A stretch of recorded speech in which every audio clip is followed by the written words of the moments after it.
बालमित्रांनो, पाठ नंबर 49, पाठ 24वा, आकांक्षाचं पुस्तक. पहा, या चित्रामध्ये दोन मुली दिसत आहेत.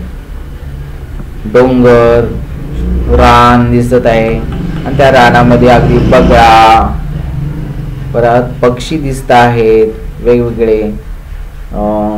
परत शेतामध्ये अगदी हे वडाचं झाड वगैरे दिसत आहे, गवत दिसत आहे आणि जनावर सुद्धा शेतामध्ये फिरताना दिसत आहेत. या रानामध्ये सगळे चाललेले दिसत आहे.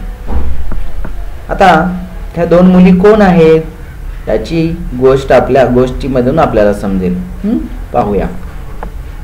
आकांक्षा शहरात शिकत होती. पहा, आकांक्षा शहरात शिकत होती. शाळेला सुट्टी पडली.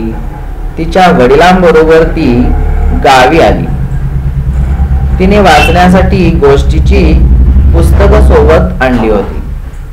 खेडेगावात ती प्रथमच आली होती. घरात शेजारच्या सुमनशी तिची ओळख झाली. सुमन बरोबर तिने खूप गप्पा मारल्या.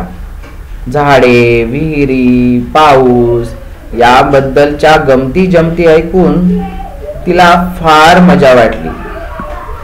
हिला एवढी कशी माहिती आहे असा प्रश्न आकांक्षाला पडला.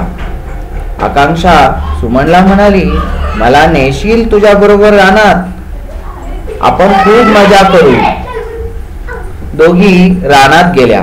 तिथे गेल्यावर रान आकांक्षाला खूप आनंद झाला. आकांक्षा म्हणाली, अगं, असंच वर्णन आमच्या पुस्तकातल्या कवितेत आलंय. गवताचं पातळ वाऱ्यावर डोलतं.